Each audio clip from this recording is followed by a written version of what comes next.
Good morning, Professor GS. Hi, good morning. Good morning, Praveen.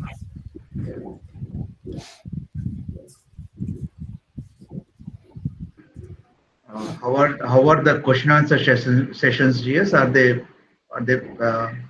for sufficient considerable time, or are they good questions? Yes, I think the questions are good. There is opportunity for good exchange of information, and I think we are leaving sufficient time for that kind of interaction. So today also I expect to be done with, more than sufficient time, hopefully, for questions. That's great. That's good, GS. Thanks. Yeah. Thank you so much. Yeah. Sir, good morning, sir. Hey, good morning. Do you want me to try sharing my screen and see if it works? Yes, sir. Okay.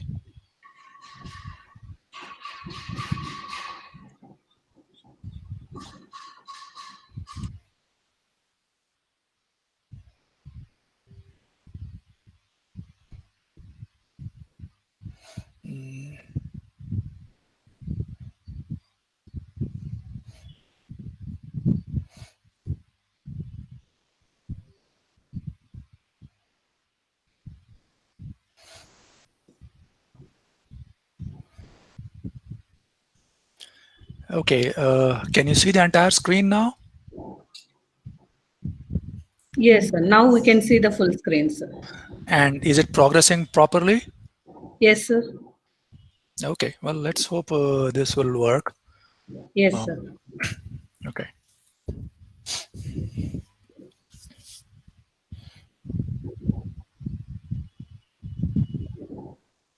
Also, let me know if you can see my pointer. It's pointing at design cases. Yes, sir. We can see that red color pointing.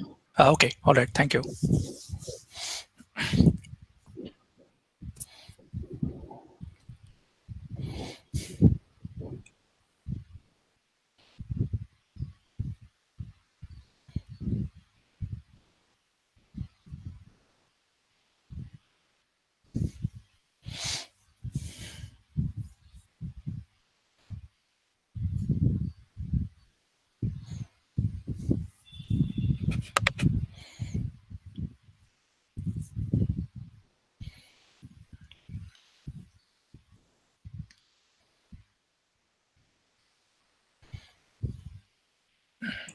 We can go check.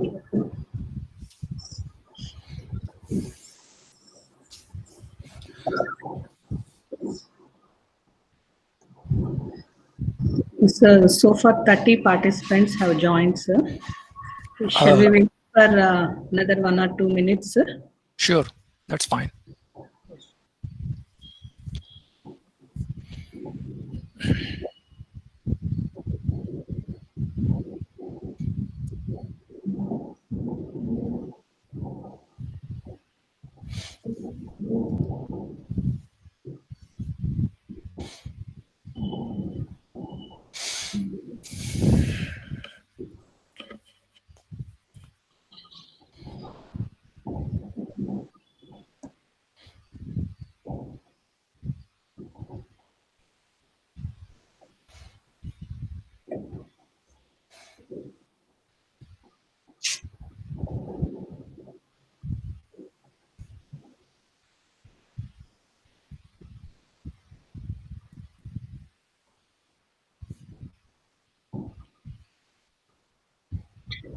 All the participants.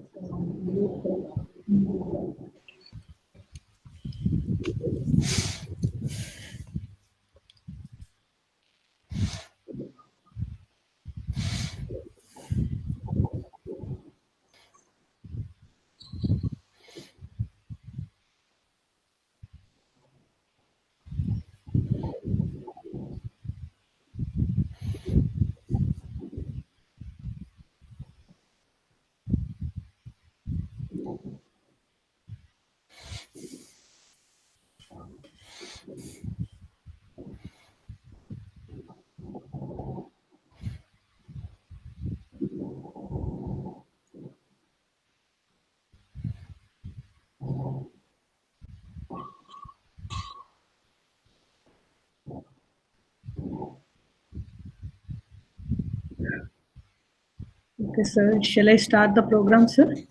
Yes. Good morning to all the participants. I welcome you all for the third day of the online workshop on urban storm water management, which is being organized by the Department of Civil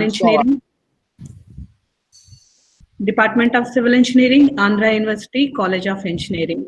And today we have Professor Rao Govindaraju to deliver his technical session on design considerations. So for all the newly joined participants, once again, I would like to introduce Professor Govindaraju Garu with you. So Professor Rao Govindaraju is Bowen Engineering Head and the Christopher and Susan Brook Professor in the School of Civil Engineering at Purdue University. He earned his PhD in Civil Engineering from the University of California in the year 1989. His primary areas of research include surface and subsurface hydrology, contaminant transport, watershed hydrology, and the climatic influences. He is interested in developing algorithms for analyzing and learning from hydrologic data. He specializes in problems dealing with uncertainty and spatial variability. His research work has been supported by various agencies such as NSF, EPA, DOD, and DOE. He has chaired national level committees and has served on the editorial boards of several journals. He is currently the editor-in-chief of the Journal of Hydrologic Engineering, American Society of Civil Engineers, and served as the president of American Institute of Hydrology. His work has been recognized with numerous national and international awards. Dr. Govindaraju has co-authored 4 books, 25 book chapters, over 145 referred journals articles, delivered over 60 invited and keynote presentations. He has advised 15 PhD students, 22 MS students, and worked with 11 postdocs and visiting scholars. Recent awards includes the AACE Venticha Award and the AIH Founders Award. Now I take the pleasure of inviting Professor Govindaraju to deliver his lecture on design considerations. Thank you, sir. Thank you, Sivaparthi. I'm sorry, I continue to share my screen. As you can see, we'll be talking about a couple of design cases. First, can you hear me? Yes, sir. Okay, very good. I think over the 3 days we have heard from numerous speakers about different topics, and in the past couple of days I have talked a little about some of the design principles, the very basic design principles that we use for some of the hydrologic design. And today I want to spend a little time talking about 2 such kinds of designs. One is the design of stormwater sewers, which are a very important component for managing stormwater, especially in urban areas. And another component, which is how we design detention storage structures. Also a very common feature in trying to manage urban water. So let's move along, and I'll start by talking about storm sewer design. And I think the way the format for these presentations typically has been that we go through the entire presentation. You can submit your questions on chat, but we will try to address all the questions towards the end. Okay, so let's start with storm sewer design. The basic objective of storm sewers in terms of managing urban water is the sewer system should efficiently move water over a watershed. It may be stored within the system if needed, but also want to be able to release in some sort of a controlled manner. Okay, so sometimes many different kinds of designs go into achieving this overall objective. The part that is accomplished through the the sewer network, is to have the water be moved efficiently. As I indicated, detention storage is also part of this overall stormwater management. And since I'm going to talk about perhaps the simplest design cases, I'll talk about how to design a gravity flow network system. to collect and transmit the runoff water. Gravity flow means we are going to lay the pipes at certain sizes and particular slopes so that water can move essentially by gravity. We will assume fairly simple uniform flow conditions to do this design.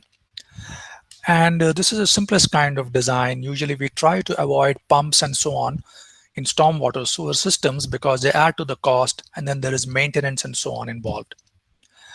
What we also find is these kinds of designs are typically governed quite a bit by regulations. So local regulations will govern what the return period should be that the design is supposed to be based on. So the sewer network, storm sewer network, will be designed for a particular return period that is governed by regulations.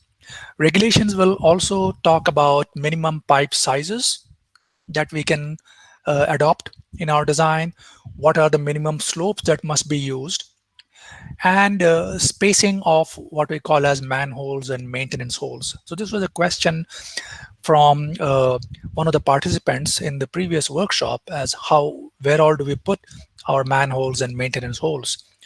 In most designs, at least in the US, regulations will govern where all you must have manholes. So for introducing the idea of storm sewers, we will be using design rainfall. So a storm sewer system typically has a life of 30 years, 50 years, and so on. So over that period, we want to use a design rainfall, which will be governed by a return period. We will use the rational method to compute runoff values. We need to estimate what is the flow discharge or what is the flow that we are expecting our pipes to accommodate. And to estimate this flow quantity, we will use the rational method, which, as we talked about, is one of the simplest methods of trying to estimate flow discharge at any given location in a watershed, whether that be an urban watershed or perhaps a rural watershed.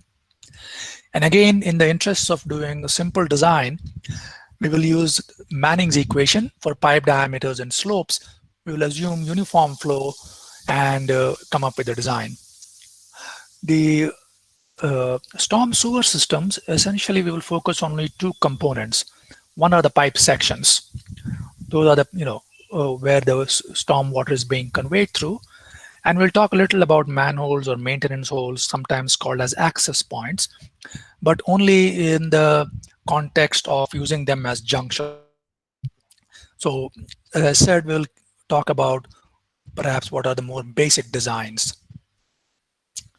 I did want to mention, again, based on some of the questions that I have been receiving in my past two lectures, I wanted to say that, in fact, there are several software packages that deal with storm sewer systems, okay, in one form or the other. The Bentley StormCAD, so Bentley software suite, one of the software packages is StormCAD, which actually does stormwater sewer system design. It would actually design, in other words, if we provide the right information, it will design the system for us based on what the constraints are that we provide to it and what information we give. Hydrain was also a software that was developed by the Federal Highway Administration, and that also would be able to do design, but it has not been used, or it's less used, let's say. I guess the most popular one, and based on the questions again, is the EPA Stormwater Management Model, SWIM. EPA SWIM is actually an analysis software. It analyzes systems, but you have to have provided all the information about the pipe sizes, diameters, and so on, and then it can be used for analyzing the system. And therefore, you'd have to take a lot more steps to figure out how to use that in a design mode. And another, urban drainage area simulator, ELUDAS, is also used for managing urban stormwater systems. When I teach a design course at Purdue for the students for stormwater sewer design, we actually adopt the Bentley StormCAD software system, but this is a proprietary software, so Purdue has a license for that. Okay. Well, we talked about the rational method, but I quickly want to sort of recap it for us. What the rational method does, and is in the system of units. It provides you with a peak discharge value in cubic feet per second, and it's only for design rainfall events. Okay, and it provides you with just one value, which we think is the peak value, which we can then adopt for design. So this Q value is computed as a composite runoff coefficient. So runoff coefficient for individual areas are essentially looked up from tables, whether they're urban areas or whether they are rural areas, suburban areas. And based on the watershed, based on the contributing area at your design point, you basically compute a composite runoff coefficient, which is these runoff coefficients for individual areas which are reaching their design point, and the weighting is done based on their areas. I is the design rainfall intensity. I has to be in inches per hour. And this is essentially obtained by first prescribing a return period and then knowing a duration. And then we use an intensity duration frequency relationship. That can be a regression equation, that can be curves that are provided, that can be tables, but it's a design value. In our example, we will use regression equations. And A is the contributing area of the watershed, and that has to be in acres for this equation to work out. Otherwise, we have to have a conversion factor.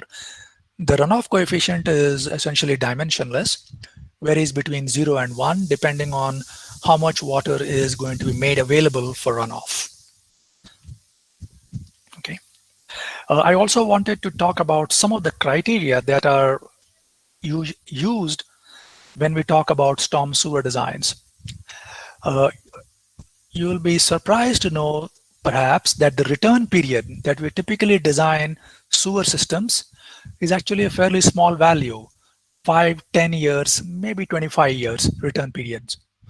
So the storm sewer system is actually not designed for huge rainfall events.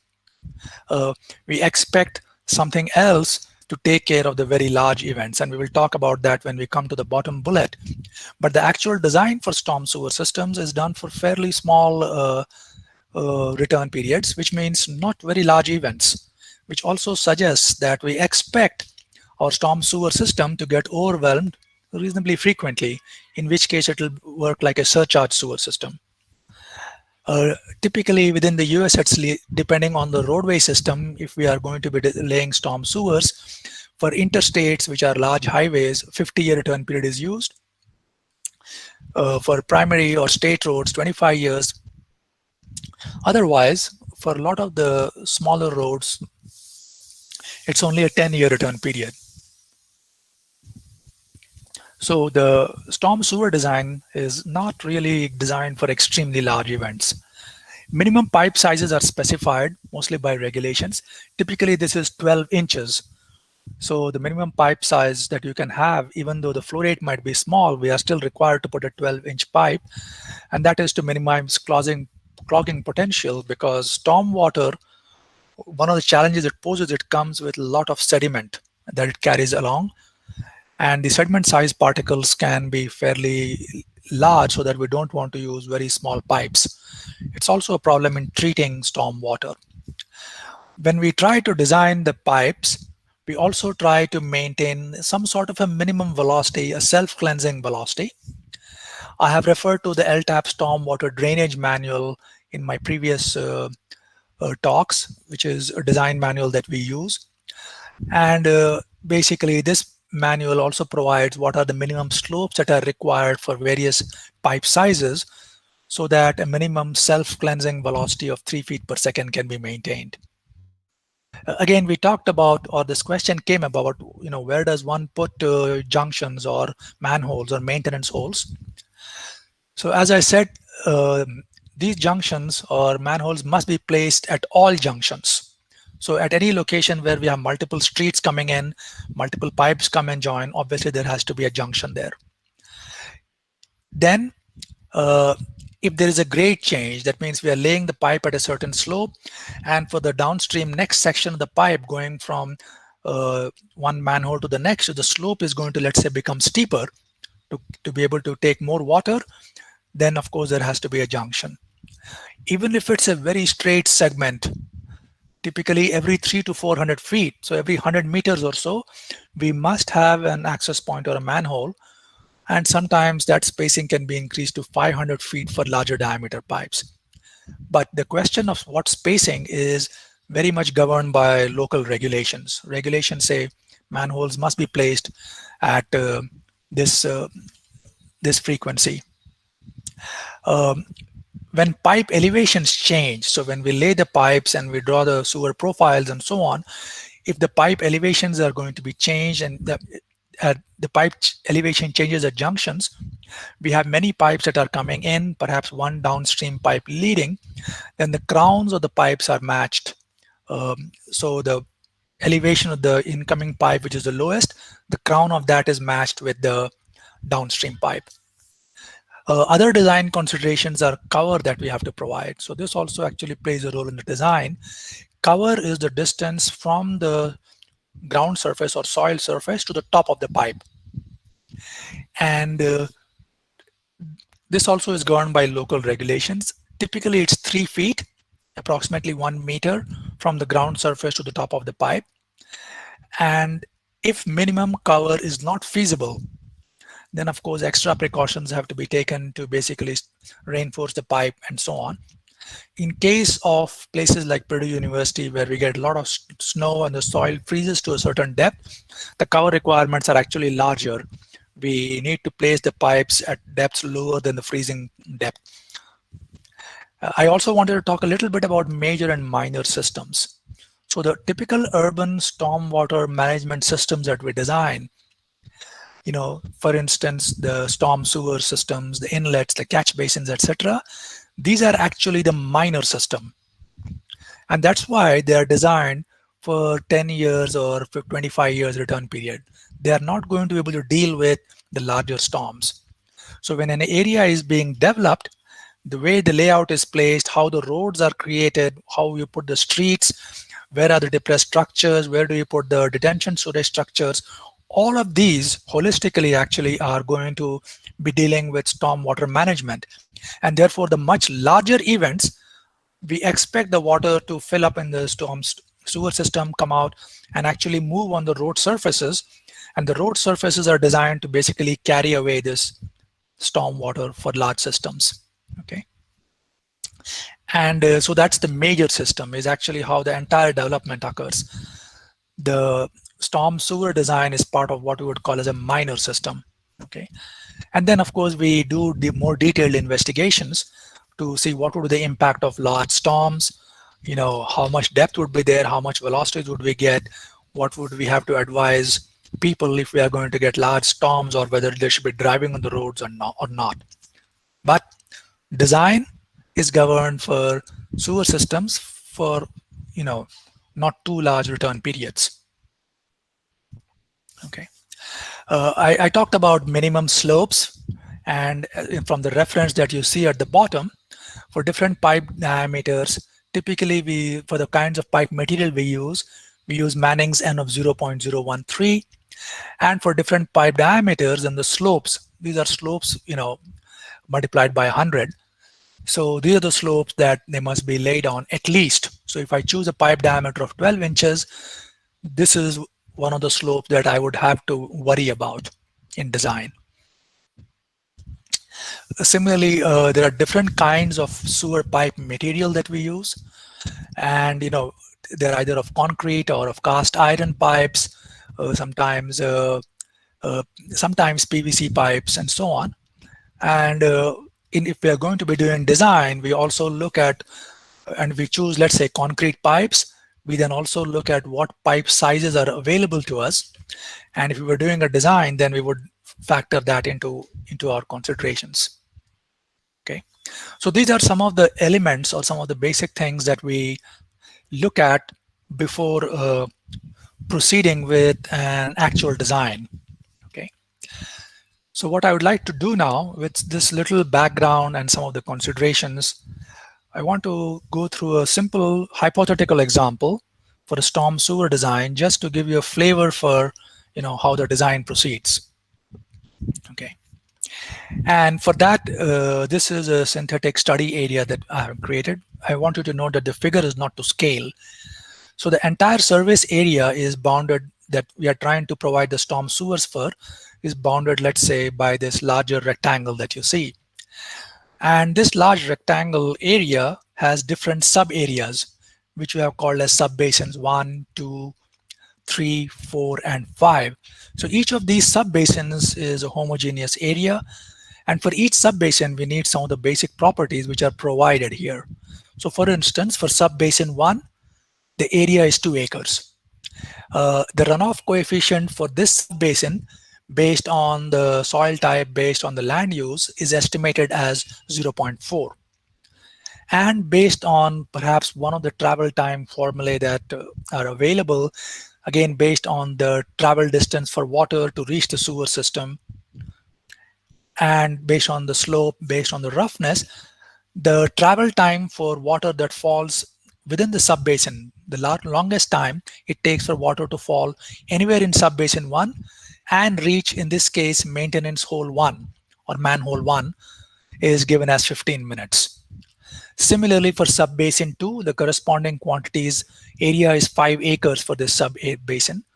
The runoff coefficient is 0.45, and the travel time for water within sub-basin 2 to fall anywhere within sub-basin 2 and join the sewer system at maintenance hole 2 or access point 2, that is given as 25 minutes. And then similarly, corresponding properties about the area, the runoff coefficient, and the travel time within each of these sub-basins, sub-basin 3, 4, and 5, are also provided. So we would need this kind of information to begin the design. What is also known to us is where we are going to place the storm sewers. So you have to imagine, typically storm sewers are placed underneath roadways. So there is essentially one street going over here. So from manhole 1 to manhole 2 is one street, 400 feet long. From manhole 2 to manhole 3, this distance is 300 feet, 350 feet. 400 feet going from manhole 4 to manhole 3. And then manhole 3 to the outlet, in this case, manhole 5, is 75 feet. So we typically number the pipes and the junctions on manholes as shown over here. So based on the contour map, based on the layout, we would know the distances between each of these manholes. Those are listed. What is also very important for us is to know the ground surface elevation. Again, very good contour maps would be needed. In this case, we would essentially say we would need to know what is the ground elevation at manhole 1. And based on some reference, let's say that is 701 feet. At manhole 2, it is 696 feet, and so on. So manhole 3, 4, and 5, the ground elevations at all these manholes are also known to us. So all this information then is essentially going to factor into how we go ahead and do the design. Okay. So this basically is trying to tell us about what the basin is, what is the area that is going to be serviced by our stormwater sewer system. Okay. And we need to keep this information in mind. We also need to define a little more about the system itself. We are asked in this example statement to estimate the pipe sizes and slopes that we would use for this hypothetical watershed. So we first look at the terrain which we are trying to service, and based on the contour map, we see where the streets are going to be, we know where the manholes are located, and we try to have the water be flowing. It's going to be by gravity, slope is going to be governing, and therefore the ground elevation is very important because we want to minimize excavation and have water be moving through the system. We are asked to estimate what pipe sizes we should use and what slopes we should lay them on. So this is the primary purpose of the design first. For this hypothetical watershed, this is from the LTAP Stormwater Drainage Manual. We are asked to use the rational formula, okay, for this design. So the peak flow rate out of the watershed is coming out from the rational formula. We are assuming in this case that this hypothetical watershed is in Fort Wayne, Indiana. Fort Wayne was one of the 4 stations in Indiana where we had detailed records so that we had intensity, duration, frequency equations for design rainfall intensities. We are asked to use a 10-year return period for our design. Okay, And then looking at appropriate tables, we know that for design rainfall intensities, the formula that we use are essentially C T sub R raised to the power of alpha divided by T plus D whole raised to the power of beta, out of which C, alpha, D, and beta are regression coefficients. T sub R is the return period. And in this case, it's 10 years. And then small t over here, if you recall in the rational method, happens to be the time of concentration. So as I keep moving downstream in the watershed, the time of concentration will keep changing. So I need to keep track of that. And you will notice that the regression equation said that for t less than 1 hour, we have a certain set of coefficients. For t greater than 1 hour, so if times of concentration exceed 1 hour, then we would use this equation. But the important thing to note then is, given the return period from the study area, and we need to be able to calculate the times of concentrations. Once the concentration is known, the design rainfall intensity can be estimated by regression equations. We are also asked to use minimum pipe sizes of 12 inches, and we would like to maintain velocities between 3 feet per second to 12 feet per second. 3 feet per second is a minimum velocity. We want some self-cleansing velocity so that any sediments and sand keeps moving along with the water. We also do not want the velocities to be too high. Typically 12 feet per second, I think, would be a very high velocity, because water then has a lot of energy and it's carrying sand and grit. It'll corrode the pipe very fast if the velocities are very high. And in the design, it says match the tops of all pipe set structures and junction. But importantly for us are the two regression equations, which already have incorporated the return period. Okay. So the design procedure that we will use will follow these steps. We will plan on beginning at the upstream subbasin, most upstream subbasin, determine the design flow rate using the rational formula, and find the appropriate pipe diameter and slope, for which we'll use Manning's equation. Okay. And once we have the pipe diameter, the slope, and so on, then we can estimate the velocity, again using Manning's equation. And therefore, we will know the travel time for water within this pipe. And then as we go downstream, the travel times will be calculated by knowing one of the factors will be how long is the water taking to reach our design point as it travels through these pipes. And then we want to repeat this procedure for subsequent pipe sections as we keep going downstream. And as we keep going downstream, we account for the increasing contributing area and how the time of concentration is going to keep changing. And in so doing, we also honor the network structure. So how the network is structured, what the branching nature is, all that is then being accounted for in how we look at the contributing area and how the time of concentration is going to be changing. So we would try and illustrate some of these with this very simple example that we talked about. And so in this slide, I tried to encapsulate the design that we are going to do. And I hope you are able to see this. On the right corner over here is the same figure that I showed before, which shows our study area in this case and all the properties of the study area. The rational formula we recall is Q equals C times I times A, where the composite C at any location, let's say I have N sub-watersheds, then the composite C is C sub j times A sub j divided by sum of all the A sub j's. So this is how the weighted composite runoff coefficient is determined. It's weighted based on the areas. So this is a composite C value. The design rainfall intensity we will get from the regression equation. The contributing area would be sum of all the sub areas contributing. And you'll notice that the sum of areas here and here would cancel, so that we effectively use this equation over here, the design rainfall intensity multiplied by the sum of C times A, the runoff coefficient times the area. This is being added up. Okay. So we are going to use, but the rational method, return period is 10 years. Our Manning's N that we are using is 0.013. And so we basically start from upstream most sub-watershed.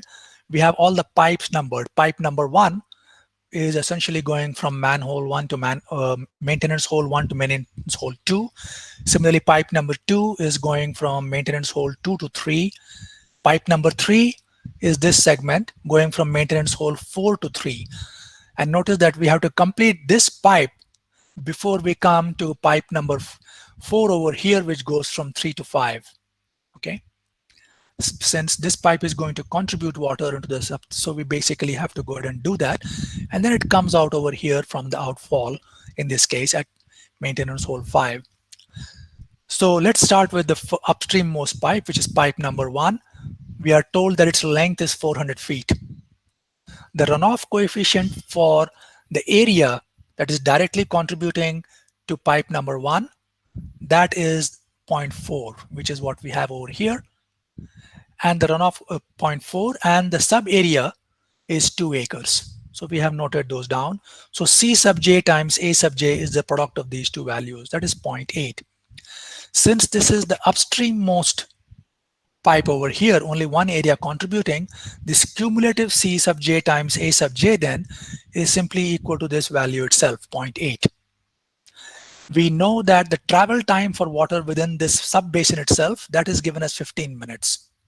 And therefore the time of concentration for water coming to this point, manhole 1, is 15 minutes because this is the upstream most pipe section.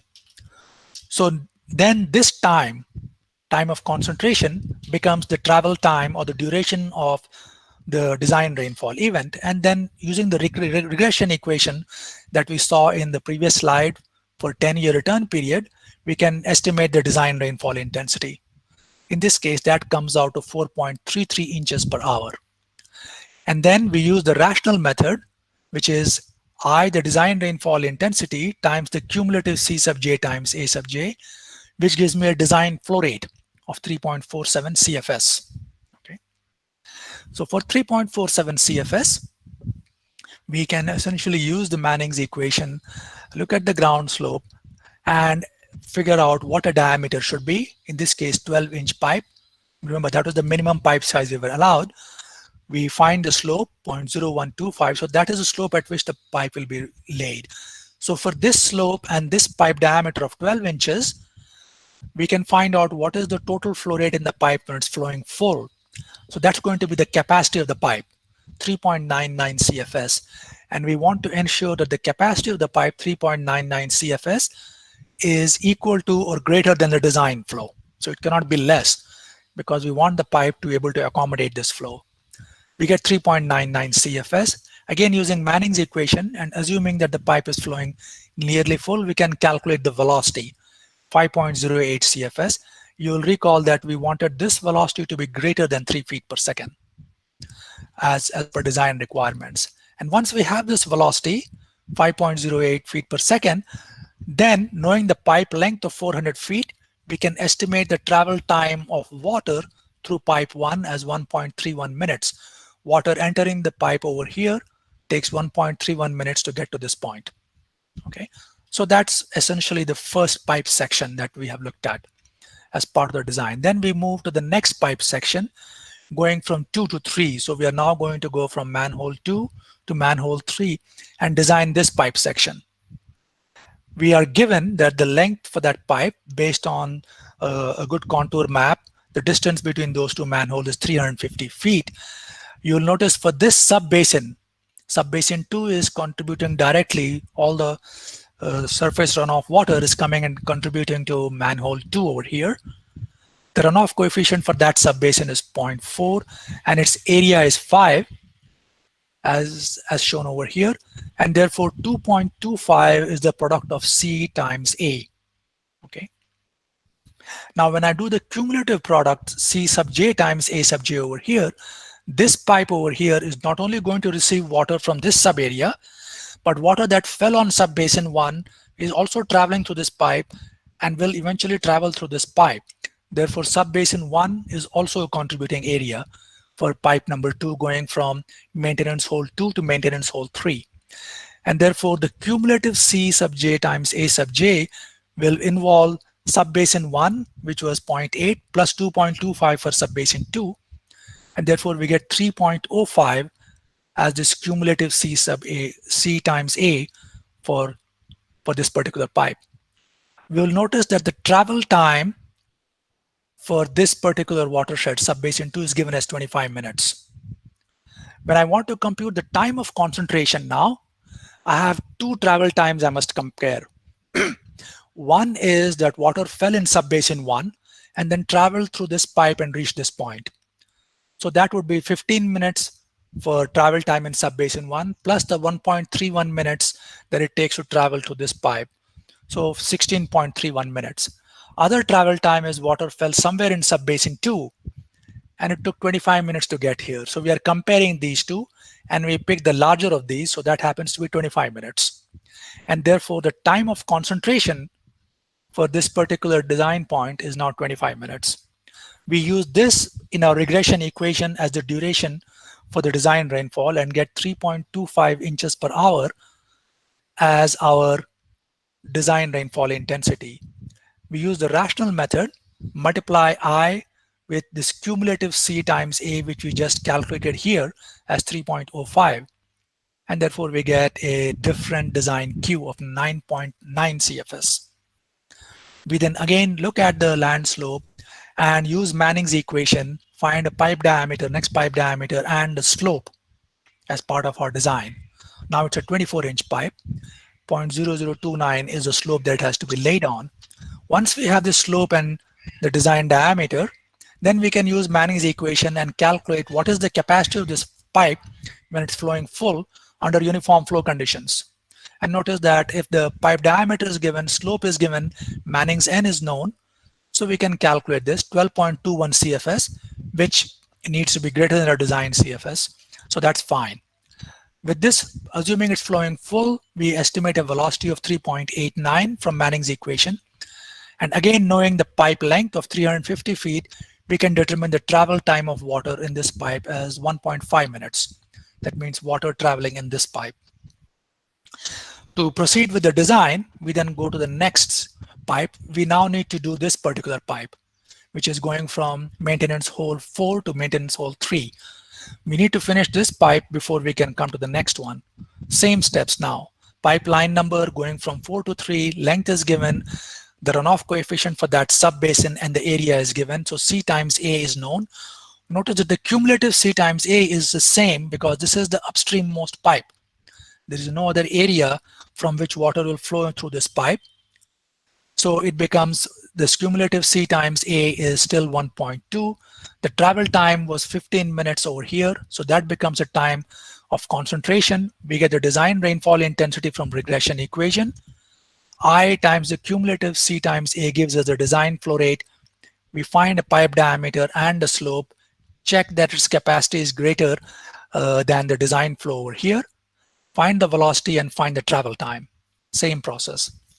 We then again now come to our last pipe going from 3 to 5, maintenance hole 3 to 5, which is over here. The length of the pipe is known. Runoff coefficient for that sub area is known as 0.45. The area is 4, but notice that this pipe is going to be getting water from subbasin 1, subbasin 2, subbasin 4, and also subbasin 3. All of these will eventually pass this particular design point. So the cumulative area that you see is actually whatever the previous cumulative areas were, 3.05, 1.2, and 1.8 for this particular subbasin itself. So all those contributing areas are included. The travel time for this particular subbasin is 20 minutes, but for time of concentration now, we have to compare 3 different travel times. One is the travel time within the subbasin itself, that is 20 minutes.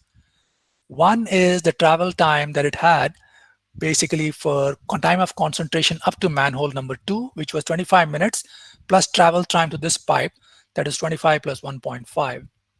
And the other one was the time of concentration up to this point over here in maintenance hole 4, plus travel time to this pipe. Okay, so that was 15 minutes over here plus the 2.01 travel time.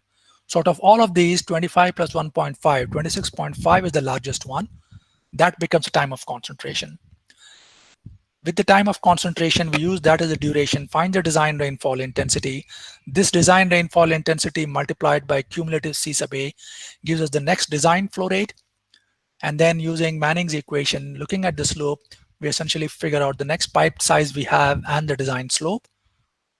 And we can find the capacity when it's flowing full, the velocity of water, and the travel time through that particular pipe. And then eventually at the outfall, we are simply adding this extra area. There is no pipe we are designing after this. We are adding this extra area, so we go through the same steps, find the runoff coefficients for that particular area, the sub area in acres, the cumulative, the C sub A times A sub J for that particular area. And then the cumulative value here is 6.8 plus the 6.05 plus 0.75. So the cumulative area is known. The time of concentration here was 10 minutes, but we would compare that to the 26.5 minutes for water to come to this point, plus travel time through this pipe, which we had computed. We will use that as our time of concentration. Using this as a duration, we'll get a design rainfall intensity. Multiplying with cumulative C times A will give us the design flow rate coming out of this point. So that essentially is the elements of a design by a gravity sewer. And once we have done this, now notice that we have the pipe diameters and the pipe slopes, and we would then check for cover requirements and so on. But the hydraulic analysis for the design is essentially this. So this is perhaps our simplest way of designing storm sewers. And then what I would like to do now is also mention a few things. When we are selecting pipe diameters and pipe slopes, obviously to accommodate a certain amount of flow, we can always choose a larger diameter at a smaller slope or a smaller diameter at a larger slope. And usually costs will play a big role in determining which option you choose. The smaller diameter will cost less, but because the slope is higher, it will have to be laid deeper into the ground, so excavation costs will go up. So we typically compare these to figure out what is the option we would like to choose. And we also look at different kinds of orientations of where we can lay pipes to basically service the area effectively and perhaps still reduce costs. So there are other considerations apart from the hydraulic design that will eventually go into what kind of a system is chosen. Let me talk about stormwater storage next, which is also an important element of storm sewer design. Okay, stormwater storage is essentially done through detention basin structures, and we see these in most developments, and I'm showing 2 examples over here. And usually these can be done not only to be able to manage stormwater, but also for aesthetic purposes. They also make very nice recreation areas. In many cases, they're well aerated, like I said. So people enjoy these, but they also allow us to store stormwater essentially. And the idea is they just provide storage so that we can keep the water and release it at some controlled fashion. Okay. So the motivation is, of course, urbanization, as we have heard before, is going to change the runoff characteristics. Typically, with urbanization, we'll be paving the surfaces, putting roads, parking lots, and what have you. So the amount of water that is now moving as surface runoff, the volume will increase and it will move faster. And therefore the peaks are increased and the volumes are increased. And if we were to develop a certain area in this fashion, a lot more water is now going to move and will have to be taken downstream, which means downstream areas could flood. And we would like to therefore minimize these impacts of urbanization. And what we like to do is match post-development flows. So when we do the analysis, we look at what is happening before development and what is happening after development. After development, of course, a lot more water is coming in that has to be managed. And what we'd like to do is after development, the flows that are being released, we want them to mimic what it was in pre-development conditions. And to do that, we need to store this excess runoff water and release it at a controlled rate. Again, the design is going to be governed a lot by regulations. Okay. So for stormwater storage, the idea is storage facilities will receive this runoff water from developed watersheds and release water back to the larger drainage network, but at a reduced rate. We have detention basins and retention basins, which are essentially simply large storage structure, large ponds. Idea being that a detention basin will allow a positive outlet. So there will be a pipe or a spillway or a gate or something that lets water drain out. Whereas in the retention basin, there is actually no outlet as such. Water is lost either by evaporation or essentially seeps into the ground. And our design that we will be talking about will be for detention basins, since these are far more common. The role of regulations, again, in design cannot be minimized. Local requirements for detention storage have to be looked at. They tell us what methods can be used for detention storage calculations. So can we use what we'll call as a modified rational methods? They tell us, the regulations tell us what return periods are to be used for pre and post development conditions. Are there any restrictions to these? What kind of runoff coefficients can be used? Okay. And then there might be some specifications about the geometric characteristics of the detention basins. Detention basin means you are essentially saving a large amount of land area and basically using it just to effectively store water. So you cannot build or construct there. So if land is premium, then we have to be careful about, or we have to be worried about geometrical characteristics, which we'll see in a few minutes. So for detention storage design, the first part is we want to estimate how much volume of water we would have to store. So we will look at pre-development conditions, post-development conditions, see what kind of differences we are going to get to estimate the volume of water. Then we have to identify a location, typically towards the outlet of the watershed, where we can store this water and what kind of a shape this detention storage structure will have. We want to know at different heights of water in the storage structure, how much volume can be stored. And then we'll talk about how to design an outlet structure, whether it's a weir or a pipe or an orifice, so that eventually when the water is released, the rates are less than or whatever the design or regulations specify. So we'll talk about the modified rational method as a first step, again, trying to keep the design as simple as possible. So for storage structures, this is the kind of situation we are envisaging. This is a big, let's say, hole in the ground, if you will, a big storage structure where the upstream developed watershed, water is going to come and inflow as come in as inflow into this detention basin as I of t. That can change with time. And then let's say we have a small dam with a pipe leading out and water is going to go out. That's the outflow rate. Okay. So what do we want? We want the outflow rate O of t obtained to be governed by pre-development conditions. So before development, how much water was going out, that should decide what the outflow rates are. The inflow rates coming in are actually designed based on post-development, because after development, a lot more water is coming in. So our inflow hydrographs are essentially changing, and the inflow hydrographs are therefore determined by what has happened, what is likely to happen after development. Okay, and this is where we will use the rational methods so to estimate these flow rates. To essentially analyze this system, we will use the continuity equation, and neglecting evaporation, if S is a total amount of water that is stored over here, then the rate at which the storage volume is going to change is going to be the inflow minus the outflow.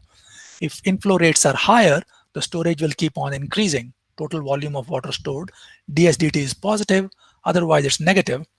And if we write it in difference form at two successive time points t1 and t2, and let's say I1 is the inflow rate at time t1, I2 is inflow rate at time t2, same for subscripts on O and S, O1 and O2, then this equation has this difference form, which we can then essentially write it as stated over here. So this is our basic equation that we will work with. Okay, let me talk about the modified rational method. You'll recall that the rational method actually was not giving us the inflow hydrograph. It was only giving us a peak value. Q was a composite C times I times A. It only provides peak discharge, but of course to determine storage volumes, you have to know what the inflow hydrograph is, how much water is coming over time, what the outflow hydrograph is, to be able to do volumetric calculations. That would be a much more detailed design. So we use what is called as a modified rational method for developed conditions. So the contributing area and composite runoff coefficient are computed for developed conditions. And since we are using the rational method, which requires a duration to be specified, we essentially examine a range of rainfall durations. And we look at the rainfall intensity that would correspond to each of these durations and do this for several rainfall durations. And then we pick out which of these rainfall durations is likely to require the maximum volume of storage. And then that becomes our design value. And we will see how that works through an example. So basically, this is the idea shown graphically. Let's say this is time over here. This is volume of water. Okay, the inflow volume, depending on how much water is being allowed to come in after development, as time increases, is going to be a curve of this nature. The outflow is a control value. It's governed by design. So it's, let's say it's a fixed rate. If it's a fixed rate, then as time increases, the outflow volume will simply be increasing linearly. And so what this graph is then showing is if these are volumes, then for any of these durations, the volume of water required for storage is going to be the difference between these two curves. And therefore, for different design durations, you'll be storing different amounts or different volumes of water would need to be stored. So we try many different design durations and pick out the maximum difference and say that is the volume of water that has to be stored. Okay. So for detention pond modified rational method, these are the steps. First, undeveloped conditions. So before development, we use the rational method, determine the contributing area, the runoff coefficient, the time of concentration before development, and then based on a prescribed return period from regulations, we'll compute the design rainfall rate, and we'll compute the peak outflow rate using the rational formula. So this is the outflow rate, and then that is fixed. This is what we want leaving after development. So this is what should be leaving the detention storage. It's a fixed rate. After development, we will have different amounts of water coming in. So after development, perhaps the contributing area has changed. Certainly the runoff coefficient would have changed. So we would compute these composite values. We would select different durations over a wide range from, let's say, very small to a very large value. And then based on a prescribed return period, again governed by regulations, we would compute the design outflow rates corresponding to each of these durations, T sub Ds. And then for each selected duration, using the difference equation that we talked about, we will take the difference between the inflow rates coming in from developed conditions minus what we think the outflow rate should be corresponding to undeveloped conditions, multiplied by T sub D divided by 12. And this is simply an unit conversion. So for each different duration of rainfall, design duration, we'll get a different storage volume. We'll pick out the maximum value. So that will give us an estimate of how much water we need to store. And of course, to use this equation, again, I remind that our units have to be fixed. The storage volume is in acre feet. The area A is in acres. I is in inches per hour. Durations have to be in hours over here for this entire equation to work out. And that's why this factor of 12 comes in over here. So let me talk a little about the role of regulations. So this is what is called as MWRDGC, so Metropolitan Water Reclamation District of Greater Chicago, which governs design regulations for that area. As an example says, for undeveloped conditions, okay, we should use a 3-year return period. But for developed conditions, we must use a 100-year return period. So what we are doing is, after development, 100-year return period amount of water is coming in. But what we want to release is what the rate would have been before development for a 3-year return period. So extremely conservative when we do a detention storage design to manage water. Further, it says that the runoff coefficient for undeveloped conditions must be less than 0.15. Even if based on the land use and soils, we got a greater estimate, we must use a value of 0.15 or less. After development, the value that we get must be greater than 0.35. If after development, let's say we still estimate it to be less than 0.35, we'll still be required to set it to this high value. So this gives you an idea of how tightly regulations are going to be governing design. Tippecanoe County, which is the county where I reside at Purdue, that has its own stormwater regulation. So that's a huge manual, and that says computations have to be made for 10 and 100-year return periods. We have to use TR55 method for time of concentration, and then we have to check how we are doing for a 10-year storm and a 100-year storm. So again, different regulations. So what we typically do for storage calculations is create a table of this nature, where we say what the watershed area is, time of concentration for undeveloped conditions, design rainfall intensities, after development, what happens to the runoff coefficient, the runoff rates that we would calculate, and the developed runoff coefficient. And then we create a table of this nature to ease us to essentially organize our calculations. And we'll go through a quick example, which will hopefully make this clearer. Okay. So let's look at an example of the modified rational method. So problem statement is this. We are looking at a 10-acre parcel of land, which is in South Bend. Currently, before development, it's a flat pasture, clay and silt loam soil. So that's the undeveloped conditions. But after development, we are going to convert this 10-acre to 20% of parks, 50% single-family homes, and 30% businesses. So we have changed the land use. We are told that before development, the overland flow travel path had a length of 150 feet and it had a slope of 0.01 foot per foot.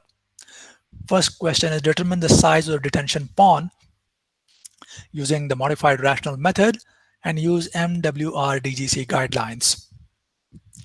3-year return period for undeveloped conditions, 100 years for post-development. Runoff coefficient must be less than 0.15 for undeveloped.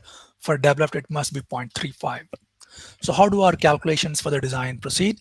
For undeveloped conditions, the area is known. The runoff coefficient, I look up tables for flat pasture and clay loam, estimate the runoff coefficient to be 0.3, but the guidelines say no, it cannot be greater than 0.15. So my runoff coefficient becomes 0.15. I estimate the time of concentration using something called Kirby's formula, which is another formula for travel time. It uses the information that is provided about the slope. Some of these are regression coefficients. This is the travel distance. And we get 16.46 minutes as the travel time for undeveloped conditions. I use regression equation with the coefficients are known. 3 years is the return period. The travel time was 16.46 minutes. And get 3.31 inches per hour as my design rainfall intensity. And therefore the outflow rate is C, which was 0.15, I, which was 3.31, total area is 10 acres, so 4.97 cubic feet per second. This outflow rate is fixed for undeveloped conditions. For developed conditions, the total area is still 10 acres. But that 10 acres, 2%, 2 acres, 20% was parks, for which I estimate the runoff coefficient as 0.17. 5 acres were single family homes, 3 acres for businesses. The runoff coefficients were estimated from tables, and I compute the composite runoff coefficient when it comes out to be 0.41, and notice that this is already greater than 0.35. So I choose 0.41 as my developed runoff coefficient. Then since this area is located in South Bend, Indiana, I look up again the regression equations. Now for developed conditions, I have to use a 100-year return period. So you'll notice that I have 100 over here as my return period in this formula. T is going to be the various durations that I have to try, okay, for my developed conditions. So we use these regression equations to create a table of this nature, which says for different storm durations, starting from a very small value to say, let's say a high value of 10 hours, what is my design rainfall intensity using these regression equations. So for different storm durations, 0.17, 0.33, 0.5, 1 hour, 2 hours, all the way to 10 hours, I've created a table for different design rainfall intensities. And then we would take this information and fill up this template that we talked about. So you'll notice that the watershed area is 10 acres. The time of concentration for undeveloped condition was 16.46 minutes. Rainfall intensity, 3.31 inches per hour for undeveloped conditions. And the runoff coefficient was 0.15. So U stands for undeveloped conditions, and therefore the undeveloped runoff rate is 4.97 CFS. So the outflow rate 4.97 CFS is copied over here. That remains constant. Then after development, the runoff coefficient was 0.41. So for different rainfall intensities T sub D in the previous table, we found out what the design rainfall intensities would be. So those are copied over here. And then knowing the developed runoff coefficient, I can find the inflow rates again from the rational method, which is this C value times the design rain C times I over here times the area, which is still 10 acres. So I get a series of inflow rates, if you will, from the modified rational method. So we have C times I times A for developed conditions, outflow rate from undeveloped conditions. The difference between these two is the storage rate, if you will. And each of these then are noted over here. When the inflow rate is higher than the outflow rate, that's when we have storage. Eventually, when the inflow rate falls below the outflow rate, there is no storage required, obviously, because we are removing water faster than it is entering. So this rate multiplied by T sub D, which is the duration over here, divided by 12, will convert these inflow rates to volumes corresponding to different durations.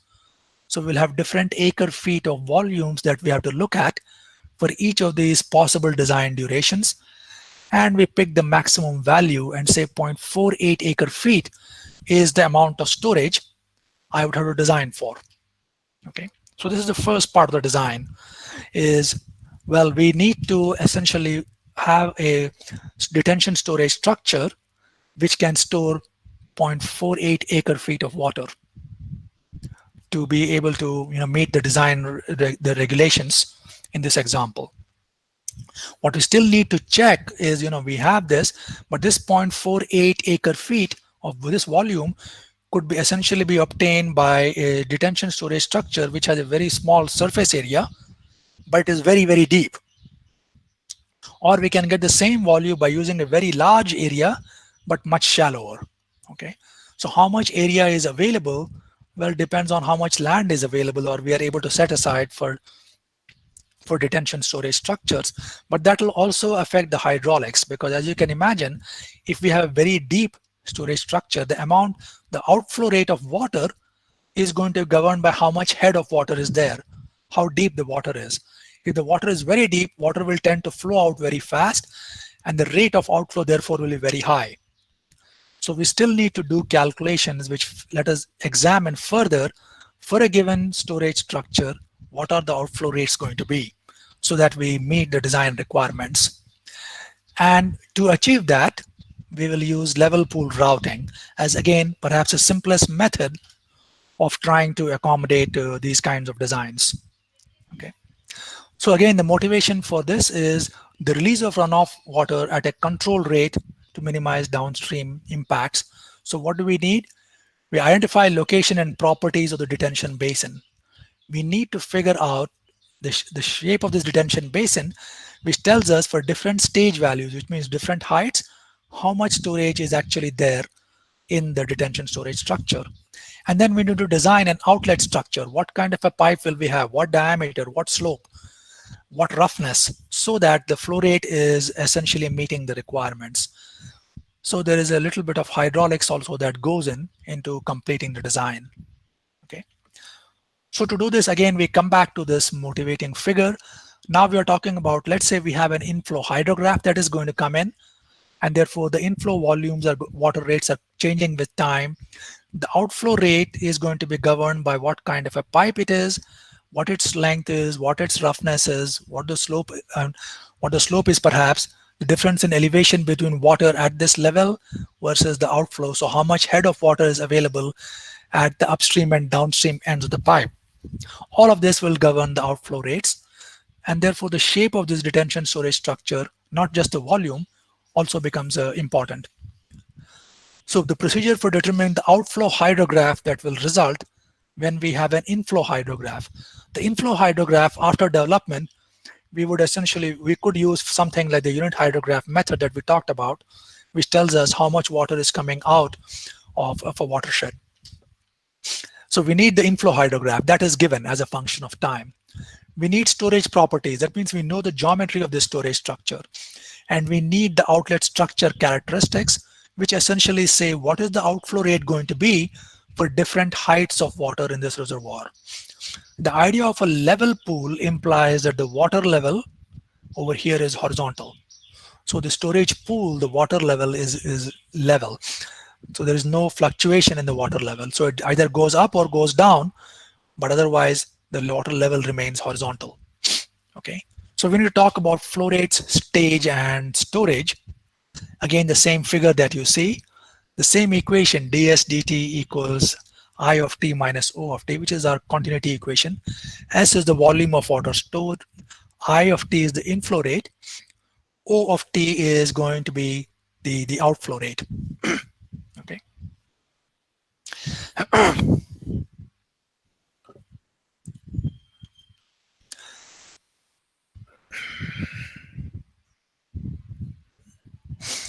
Yeah. So we are going to assume that the stage, storage, outflow values are single value relationships. So what does that mean? The outflow rate that we have over here is going to depend on the water level, and the amount of water stored is also going to depend on the water level. We'll assume that these are uniquely defined. So for a given water level, we can have only one outflow. We can have only one single value of how much water is stored.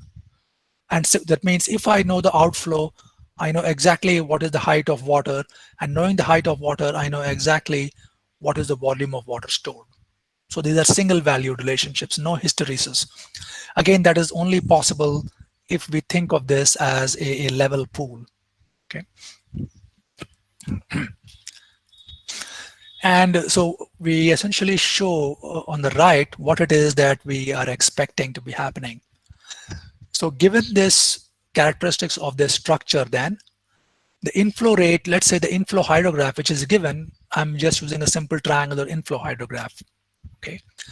So for this given inflow, as a function of time, the outflow rate is also going to change, and the outflow as a function of time is schematically shown over here. And as inflow and outflows are changing with time, therefore the height of water in this reservoir is also going to be changing in time. And we will assume, let's say we start with a water reservoir that's dry, starts with a water level of 0, it will reach some peak value and then go down because the inflow rates are coming in, reach a peak value, and then they die down.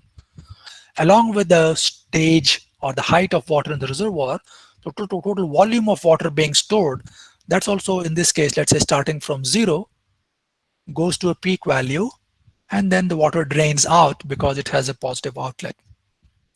So what we are hoping to do then is, for our design, we need to do these computations so that the outflow rate, the peak value that we are getting for, let's say, a design storm coming in or an observed storm, this is less than what regulations require, so that the downstream regions which are receiving this outflow water, they are not inconvenienced, or they are not going to get flooded simply because we have developed and made, or made changes to our land use.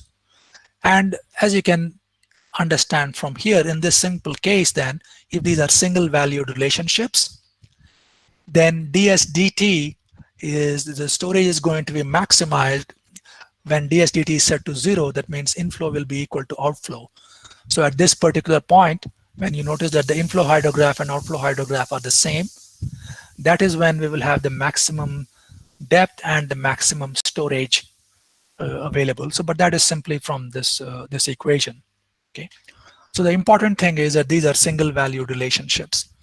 And then what we would like to do is have a method for doing these calculations. And level pool routing allows us to do this in a simple fashion. So the design procedure, we estimated the storage required. So that was our first cut. We used a modified rational method and went through the exercise to say, well, this is the amount of volume of water we think we need to store. And then we have to examine the area that we are interested in, see where we can put this detention storage structure, what is the geometry of that. And so the stage storage relationship geometry has to be figured out. to determine the volume of water, which we'll call as storage, corresponding to different water surface elevations or stage levels. And then we have to choose the location for the outlet and what kind of outlet we will have. So the sizing of the outlet device is also based on stage outlet characteristics. So this will determine how much outflow we are going to get for different heights of water in the reservoir. Okay. So let's first talk a little bit about the stage storage relationship. Okay. And so this is a section view of a hypothetical detention basin.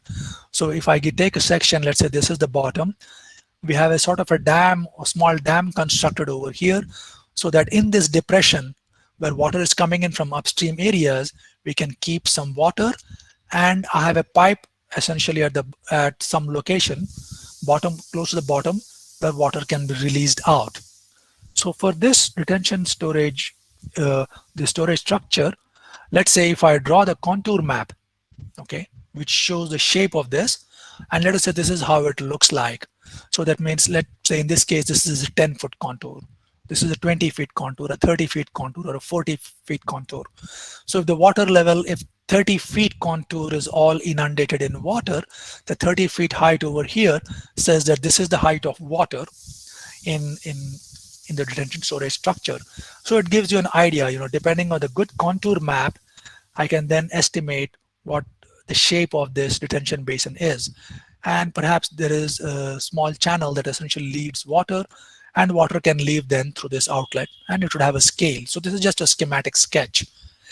And the idea of trying to develop the stage storage relationship is to know at different depths, let's say 0, 10, 20, 30, 40, how much water is going to be stored, what is the volume of water that can be stored. And we are essentially going to look at the contour map to do that. So for instance, the 10-foot contour, we can see this is the area. Similarly, for the 20-foot contour, this is the area. And then between 10 and 20-foot contour, there's a 10-feet elevation difference. And between both of them, based on the area under the contour for the 20 and the 10 feet and their differences, it tells what is the area that is available. So an estimate of the volume of water that is stored between the 10 and 20 feet essentially says, let's find the area at 10 feet, let's find the area at 20 feet, and then take the average areas and multiply it with this elevation difference. That will give us an estimate of the volume of water stored between those two contour levels or that height. And therefore, if we have the contour map, we can essentially estimate the areas under those contours and create a table of this nature, which says I have the heights. Let's say at a height of 0, the total area is 0. By the time I have 10 feet under the 10-foot contour, I have 22,500 square feet of area. Under the 20-foot contour over here, I have 60,000 square foot of area, and so on. So these areas are estimated. Then I can find what is the incremental volume. So between the 0 and 10, I take the average of these two areas, multiply by this elevation difference. That gives me the incremental volume between those two contours.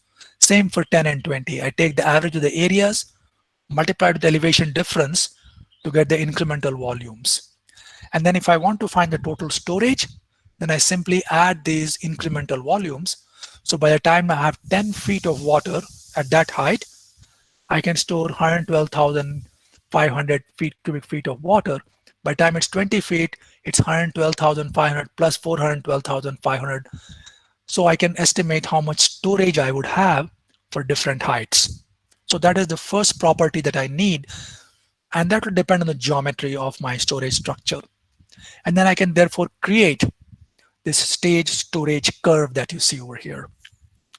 And what this stage storage curve then shows is, for different heights of water in the detention storage or reservoir structure, how much volume of water am I able to store? Since we'll be using the continuity equation, the storage information is very important. So this gives us the geometry of the detention storage structure and why geometry is important. The next part is to figure out the outlet hydraulics. So we want to release water at some pre-development rate from the storage facility. So outflow rates are going to be governed by hydraulics of the outflow structure, such as controlled or uncontrolled flow over spillways, if you have orifice flows, wears, pipe flows, what have you. Typically, the outflow rate tends to be a power law of the height of water above the opening for the outlet structure.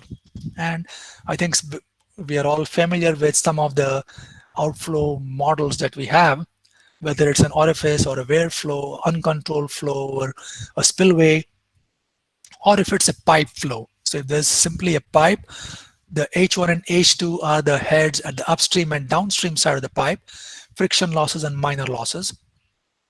The upstream head would be governed by how much height, how much is the stage height, how much is the height of water in the reservoir or detention storage structure. H2 is the total head at the downstream head on the end. If that is open to the atmosphere, which is typical, then we would simply take that as the elevation at the downstream end. If it is submerged, then we would calculate what the height is going to be. But these are the kinds of equations that we typically have that tell us what the outflow is going to be. And that then becomes part of our calculation and design procedure. So let's look at a quick example of level pool routing and how that works. We are going to use the continuity equation, which says ds dt equals inflow minus outflow, change in storage, inflow minus outflow. We can essentially integrate this over two time points, j times delta t and j plus 1 times delta t. S sub j and S sub j plus 1 are the storage values at time step j and j plus 1. Delta t, the time step, is kept constant for simplicity. So this equation over here can be written in this difference form, where a time step delta t going from j to the j plus 1th time step. So I sub j, S sub j, O sub j are inflow rates, storage, and the outflow rates at time j delta t.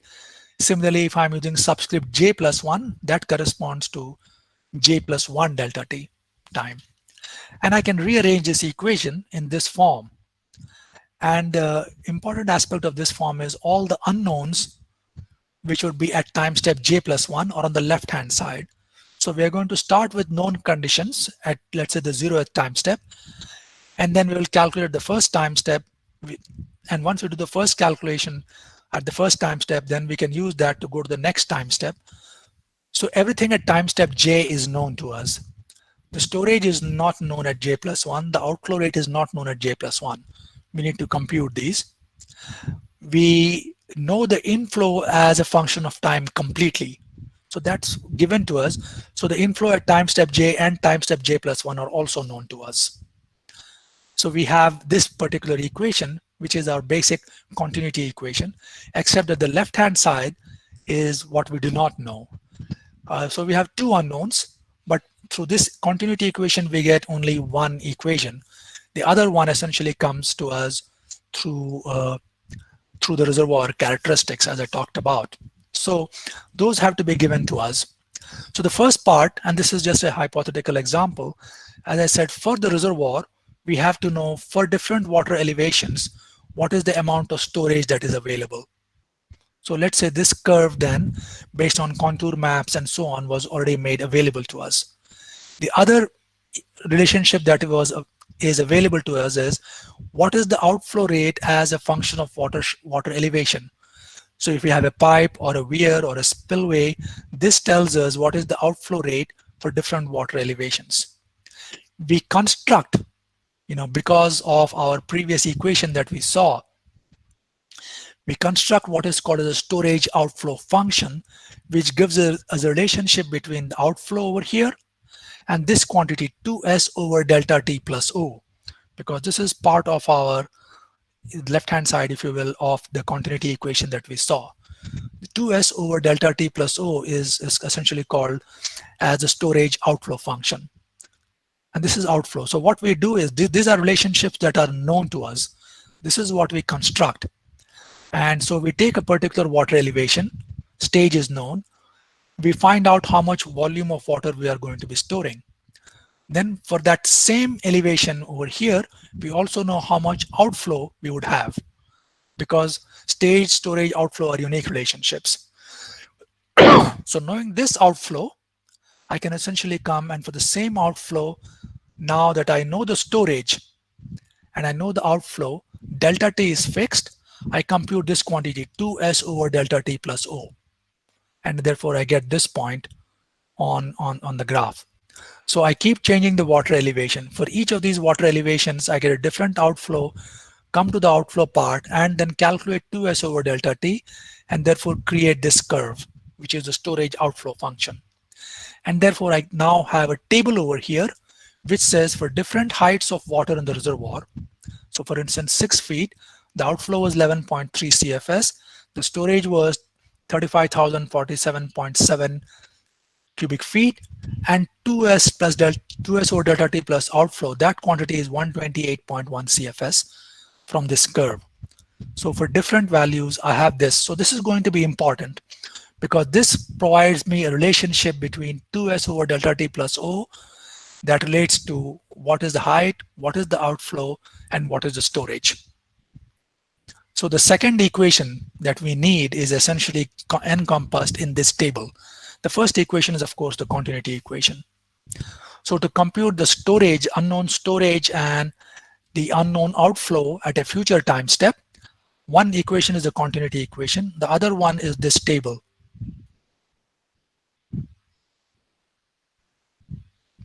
Okay, so we will work with this. So in this example, I have set delta T equal to 10 minutes. So all calculations have to proceed at 10-minute intervals. And so this is our equations then. 2S over delta T plus O at time step J plus 1 is inflows at time step J plus J plus 1 and this quantity.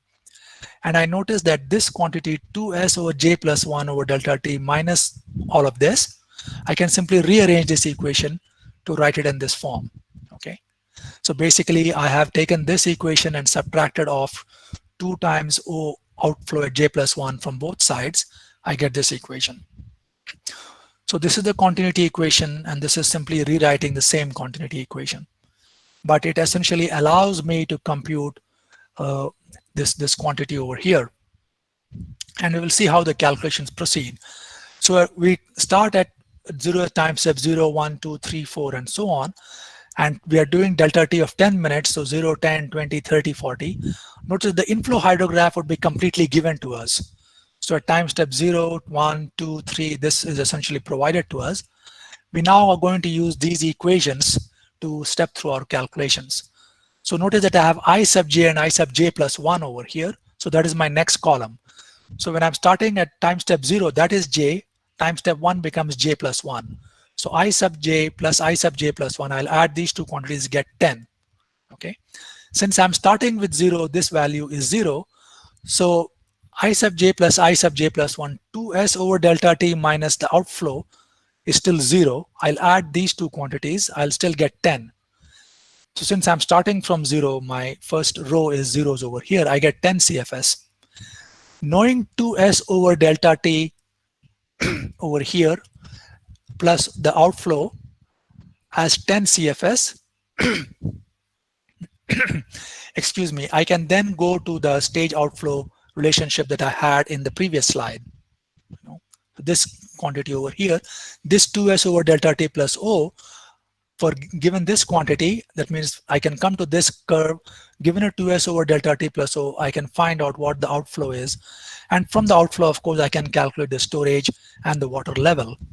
So once we have 2s over delta t plus O, I therefore use that graph or that table to calculate the outflow. From the outflow, I can calculate what the height of water is.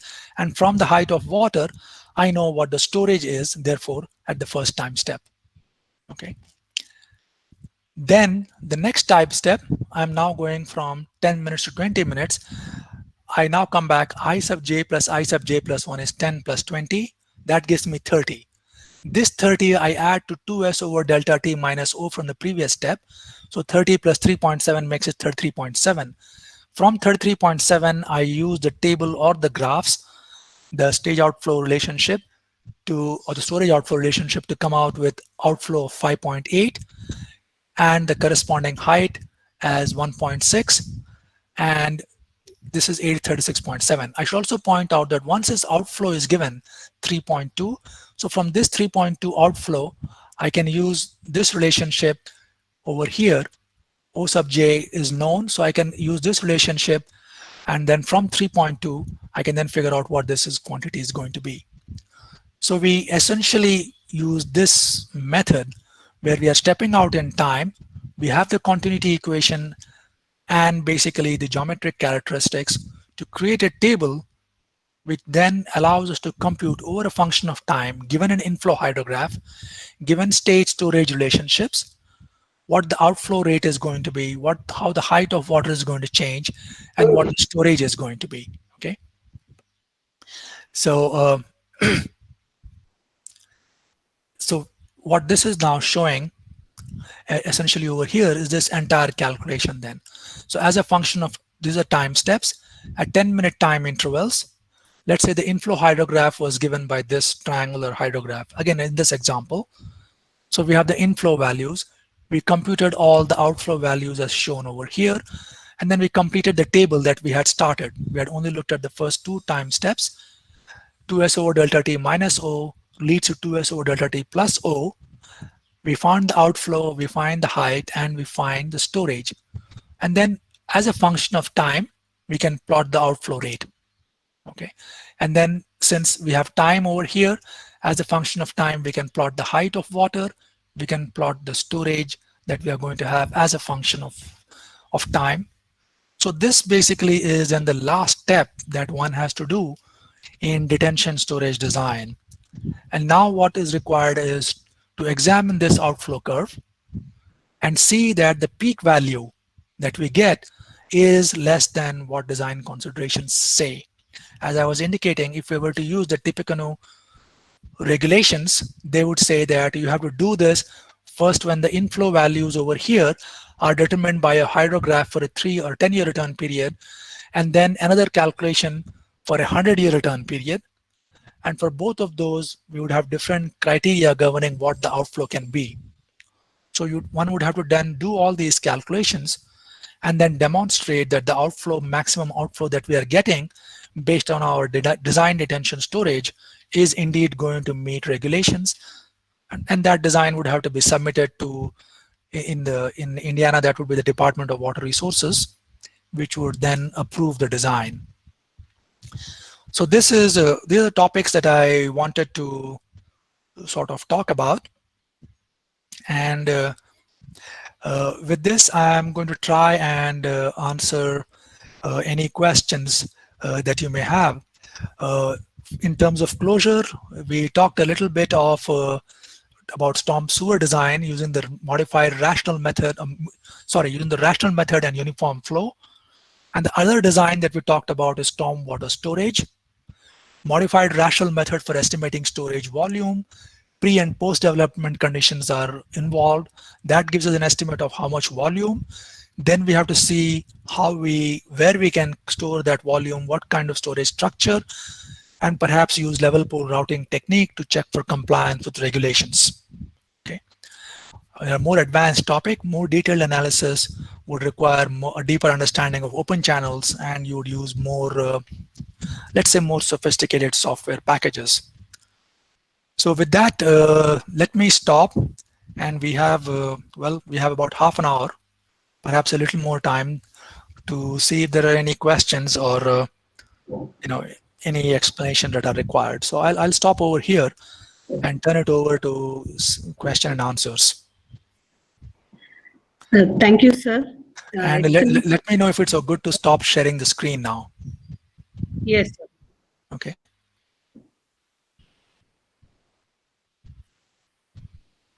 Sir, very good presentation, sir. Mm-hmm. All right. Let me know again. I mean, I have not been following the chat, so if there are questions in the chat or if there are questions, I'll try and answer them. Yes, sir.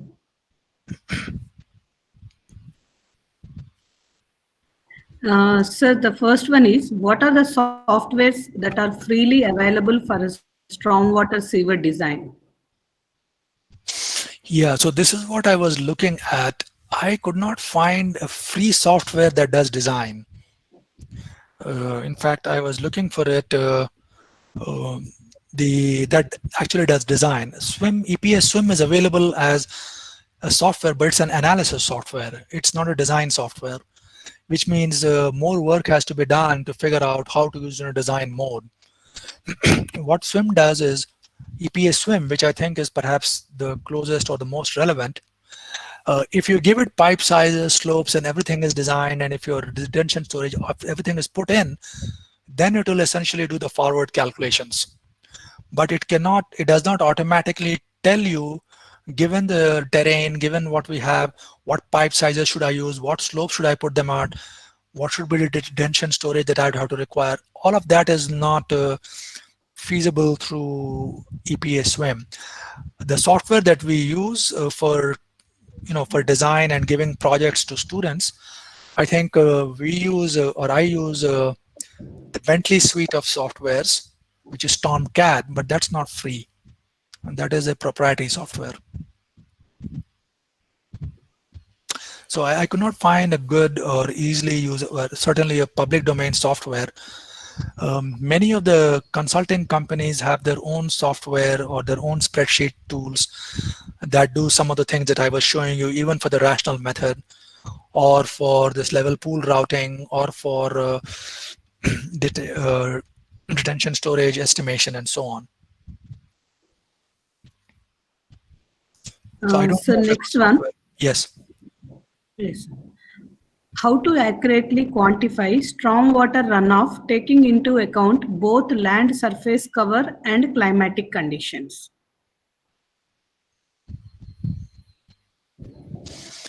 So the land surface cover, I mean, I'm going to try and give a simple example.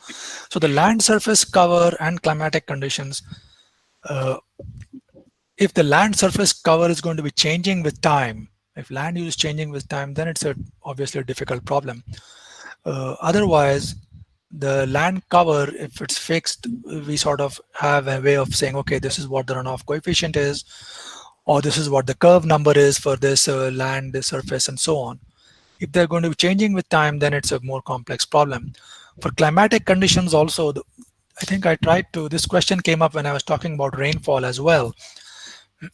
We do not have a good way of prescribing what is going to be future design rainfall if climate change is something that we want to consider. So if it's non-stationary, as it is called, and we had some talks about this, the hydrologic community has not agreed on how to firstly define risk, because I think fundamentally that is where the problem is. I mentioned earlier that we say this is the return period you should use for your regression equations, intensity, duration, frequency. That return period is actually an expression of risk that society is willing to take. And based on that risk, the return period defines what is the magnitude of an event, a rainfall that, for instance, that we would design for. If climate change is going to occur, then that magnitude is changing, the risk picture is changing. So I don't know what one would do. I mean, people try to do a scenario analysis and say, I'll use this GCM or take an ensemble of GCMs, try to get an estimate of what kinds of changes I'm likely to see, and then do a conservative design. But it is not clear, primarily because the GCMs, I suppose, do not fully agree with each other. There's a lot of inter-GCM, intra-GCM uncertainty. But that's the tool we have for projecting to the next 20, 30, 50 years, which could be the design life. So that is not a fully resolved question. Don't know how to do this well. So next question, sir. How to arrive the regression coefficients in the calculation of intensity of rainfall? Okay, I think this came up before too. The regression coefficients are, just that, they're regression coefficients, which means that past records have been looked at to arrive at those. The methods that are used to arrive at those regression coefficients are actually reasonably sophisticated methods, because those regression coefficients for all of US are made also in places where there are perhaps not great records. And so there are some interpolation regionalization schemes. Like I said, there are fairly complex regionalization schemes that are used, but typically all of that analysis is done, and those values are provided to us for design purposes. How they are arrived at, as I said, is it can be depending on if you are doing it for a particular location where you have long records, then that is one story. But if you are trying to develop design values that the entire hydrologic community uses over a region, then the hydrologic community has to come together and decide on a process and agree that we will do design based on these considerations. So that's how those regression equations are developed. So for instance, in USA, if I'm in Indiana, if I do a design, it has to be approved by a regulation agency, which happens to be the state's Department of Water Resources. So the state Department of Water Resources will prescribe and say, these are the regulations. So they will say, these are the return periods that must be used in design. This is the method you have to use in design. This is where you have to go for regression equations. You can use NOAA Atlas 14. So all that is then, in some sense, prescribed by the design. We use those, do the calculations, create the design, and then submit it for approval. And they check to see if regulations are being met. Yes, sir. The next question, sir. What is the importance and relevance of international standard units? We are taught at undergraduate level and nowhere they are followed it. At least few manufacturers are following these standards, bring the products into market, which gives very good in clarity while we are in construction. Yeah, and I do apologize. I'm also not using the right system of units. Yes. So I think there is a lot to be said about standardization and using SI units. Unfortunately, US practicing engineers still seem to have trouble adopting it. Also, I guess what I find is a lot of the, let's say, legacy knowledge is locked in the conventional units. So I know some very good engineers who still can only think in terms of kips and so on. If you give them moments in Newton millimeters and the values are 10 to the power of 9, 10 to the power of 12, they have no idea what that means, no physical feel for what that means. But I think standardization is important, and I apologize for not using SI units consistently.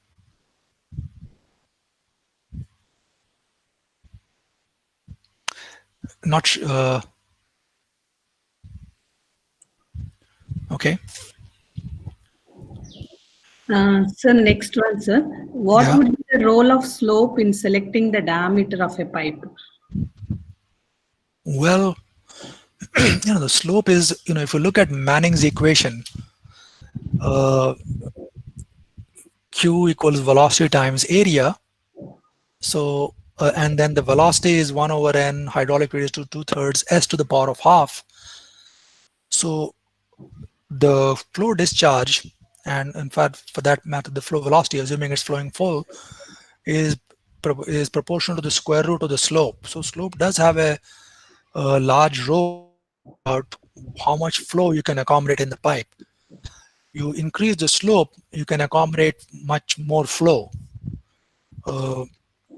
So slope does have a major role, not even in the hydraulics part. It also basically means that if you lay the pipe at a larger slope, your excavation will that means it's going steeper and or going deeper and deeper at a faster rate. So your excavation cost is much higher. Ideally, in gravity-based design, we try to have the pipe slope be parallel to the ground slope.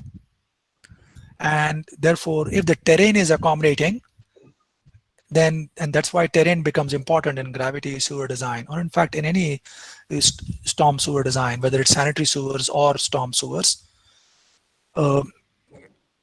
We would prefer that the terrain accommodates so that we lay the pipe so that water is simply moving along the ground slope, and then pipes can be laid parallel to the ground slope. That means excavation is minimized everywhere. If the ground is not accommodating, then it becomes a challenge. And then we have to change the design to meet cover requirements and slope requirements.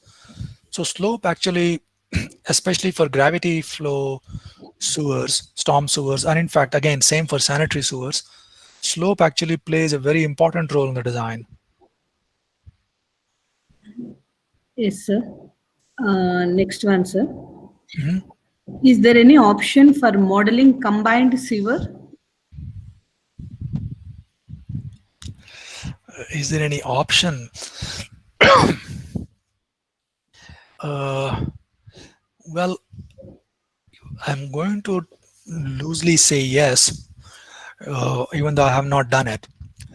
When we teach design, or even when we look at some practical examples, we have done separate sewers. I did not talk about sanitary sewers at all. The hydraulics are the same, even though depending on, there will be many water quality aspects one would have to consider. And I'm going to say, let's ignore those. Not that they're not important, but for design, hydraulic design, let's keep them aside for a moment. The way the volume of water, the quantity of water that you have to accommodate is different when we are doing sanitary sewers versus when we are doing storm sewers. But once that quantity is obtained, then the design for both is simply a hydraulic design. Whether you use Manning's equation and uniform flow, or whether you use St. Venant's equations or dynamic flow equations, that doesn't change. The way, so for instance, when we are doing storm sewer design, in this example, we said we use the rational method for figuring out how much storm water would have to be accommodated. For sanitary sewers, which would essentially be laid parallel to the storm sewers, if they are separate sewers, they tend to be smaller, the flow rates are smaller, and the way they are estimated is also different, the flow that you have to accommodate. We have to look at, whether it's a residential area, whether it's commercial areas, institutions, and what is the infiltration inflow likely to be, what kind of peaking factors have to be used. So the flow rates for the methods for estimating those flow rates are different. If it's a combined sewer, then I assume we would be using one single pipe, and the total flow that is coming in at whatever the junction is not just stormwater flow, but also the sanitary sewer flow coming in. We would have to add up those flows, but they would be done, the calculation would be done based on different considerations. Not sure that I know of any software that does it. But in principle, I mean, if I was forced to do it, I suppose I would do it. But I would have to, accommodate. I would combine what I know about sanitary sewer design and combine what I know about storm sewer design into one design then. Yes, sir. Next question is again about the units only. That's already has been answered, and we'll move to our next question. Sir, can you enlighten us with recent and novel researches on urban flood modeling studies? Yeah. So the urban flood modeling, if that is what, if we are going to be that specific, a lot of the research is now, so what happens, at least in US, which is what I'm familiar with, is we have an agency called FEMA. And FEMA essentially produces what are called as flood inundation maps. And very loosely, what it is doing is, let's say for a 100-year period or for a 50-year event, they essentially create a map which shows for this kind of flow, what land area is going to get inundated. And then those maps are created. And then, of course, if we are building houses and so on, and if we are in a floodplain, our insurance is going to be governed by, where we are in the floodplain on what those FEMA maps are saying. So that is, let's say, some of the ground reality. What is happening, in practice. Now, the problem, of course, is these maps are that were generated. They are not dynamic, so they are not basically event based. They just say this for this flow rate coming through the stream, what is going to be happening. Plus, so detailed flood maps are are expensive to generate. The flood inundation mapping, I think we are all aware, are very sensitive. I think the most sensitive thing is digital elevation data, then DEMs as we call them, digital elevation models. But the digital elevation maps that we have, how detailed they are. So now we are looking for LiDAR and so on to give us extremely detailed maps, because the flood inundation that is going to occur is extremely sensitive to that. So a lot of research then therefore goes into developing these detailed maps, especially for urban areas where this detail plays a huge role. Then the other part of this is, these detailed maps, they are not available everywhere. Digital elevations data and so on are not available everywhere and not easily creatable.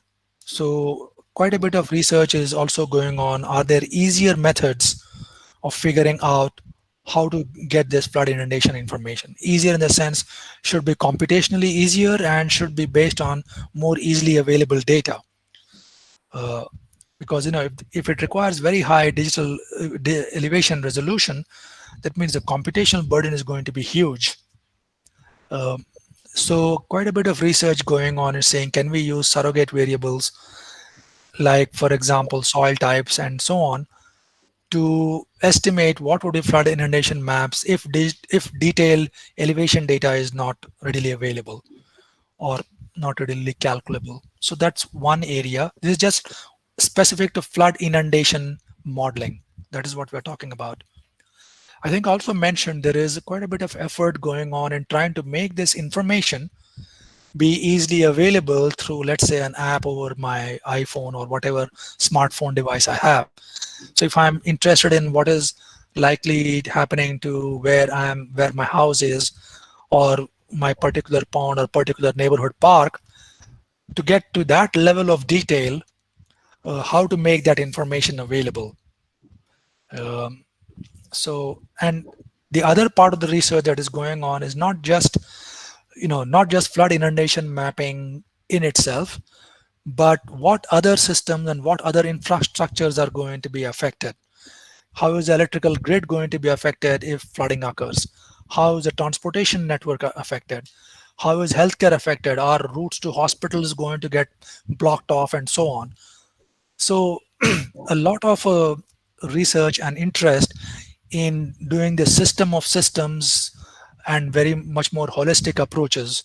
How is if flood inundation occurs, how is that going to affect all these related systems, and how to plan for such kind of activities. So when we plan urban areas or we plan cities, how are they going to affect it, where we see the vulnerabilities are, how to assess or identify problem areas, and how to sort of plan urbanization to create more resilient, what we think of as calling more resilient cities. That means resilient urban areas which are able to respond to these, let's say, extreme events much better. They are able to respond to them better. They are able to recover from those better. But it's not just water. Like I said, it's everything that is affected, all other infrastructure systems that are affected. So our research work has moved more into, therefore, collaborating with other disciplines that look at these kinds of things and doing more holistic assessment. So you want information not just on, well, whether my house is flooded, but, well, can I get to the hospital now, or can I get to my work, or what is the risk, what am I going to see? So a lot of research going on in not just urban flooding specifically, but how other infrastructures are also affected.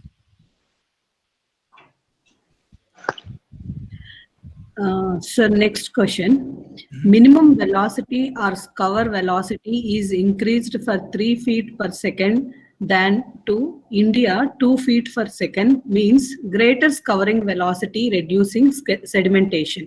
Then standard manholes distance can be increased to more than 300 feet in US. India is same interval for 2 feet per second.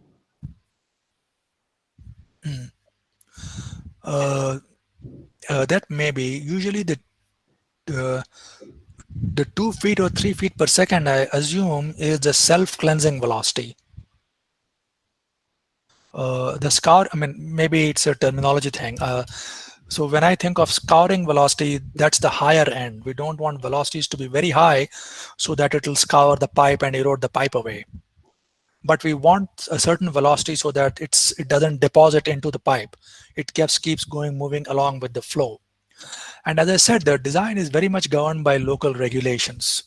Uh, why India or why society or why people in India would choose different velocities, I think it would be based on what their experience is with conditions in India, with the kinds of pipe material, pipe types that are used. And same with the spacing of the manhole. The spacing of the manholes is governed, primarily governed by access. You have to be able to maintain the pipes. And depending on the equipment that you have to basically maintain the pipes, clean the pipes, and so on, that spacing is going to be governed by what technology you use for pipe maintenance, repair, and cleaning. If every time there is a repair work, if a person has to go down and fix the pipe, then you'll need a different spacing versus if you have other tools, other machines. So sewer pipe rehabilitation is sort of a different topic. It's a relevant topic, I understand. So the spacing of manholes or the regulations that govern velocity, those do tend to be region specific based on what is the practice in that region. I do not expect all design that works in US to simply be automatically copied and it will work in India or any other part of the world. I don't think that happens. India has different climate patterns, different rainfall patterns, and the social structure is different. So there are many other factors that play into how design is developed. So it doesn't, I guess I'm not automatically bothered that India has different regulations, China has different regulations, Europe has different regulations, and US has different regulations. I think the local, what resources we have locally, what the practices are, those should influence design. Yes, sir. What are the best management practices for urban stormwater? And use of previous concrete, is it a sustainable solution? Don't know that it is sustainable. I mean, concrete is highly used. So in terms of best management practices, so the detention storage structure that I talked about, that's one. We also have there's quite a bit of push now towards what we call as green infrastructure and use low impact development, LID, and so on, which also tries to manage stormwater runoff, manage it. So there are many other things, obviously we cannot talk about all those in one lecture. So there are structural management practices, non-structural management practices as to how to, what are things that one can do. So like I said, the urban stormwater management is usually a holistic approach. We see what the conditions are. Different cities will have different topography, different infrastructure that's already in place, what you have to retrofit. In a place like New York, or in a place like Chicago, in a place like Los Angeles, LA, it's very difficult to put detention storage structures in the middle of the city. So they invest a lot of money in creating underground storage by putting in huge pipes. Indianapolis also does that, and these pipes not only transmit water, but they're also able to store quite large volumes of water, but very expensive. So it's usually a combination that is adopted. You try to bring in different practices. All of them hopefully are combined to achieve the ends. So there's not one single best practice. Several management practices are used. So next question, sir. Some Indian cities have combined sewer system. What is your opinion on this, sir? Not just some Indian cities, some cities all over the world, even in US, have combined sewer systems, because that is what we started with. The And then, of course, more recently, all designs are required to be separate sewer systems, but that's not too far ago. I mean, I think if I recall, even 2 decades ago, up to as recently as 2 decades ago, still combined sewers are being done. What my opinion is, I would say uh, certainly prefer separate sewer systems. And that's like a, uh, let's say, sound like a trivial answer. I think the challenge, of course, is in many cities, whether it's India or US, any part of the world, initially we had combined sewer systems. And those combined sewer systems would have a certain amount of capacity. That means they could serve a certain population size and a certain area. If the urbanization occurs very rapidly, it's unplanned, or if population growth is well beyond what the system was designed for, then you'll place a huge amounts of stress on your stormwater management system, the combined sewer system, which is what I think is the problem. Now trying to retrofit a correct system is practically impossible, assuming you have the money to do it. So I can see the challenges, I think, lying, and like I said in the first talk in the beginning of this workshop, Indianapolis is looking at the cost of over $40 billion for the next couple of decades just trying to manage stormwater. So that gives you an idea of, and Indianapolis is not, one of your really, really large mega cities. It is quite challenging, I think, to do this. So my simple answer, let's say naive answer, is yes, I prefer separate sewer systems. Easier to manage, easier to handle, easier to treat, easier to do. I mean, even with we have combined sewer overflows that we also worry about, but that's my answer. So next question, sir. In stormwater sewer designs, use of pervious concrete, is it a sustainable solution? Yeah, so I like some of these pervious surfaces, pervious pavers, I'm sorry, which are quite popular. We have used them, or they have been used quite extensively, I should say. I have not seen, let's say, any reports which, at least so far, give me cause for serious concern with them. I think they have been performing well. They do need a little bit of maintenance. They do get clogged up, but I'm going to say which infrastructure does not. At least in their initial times, they do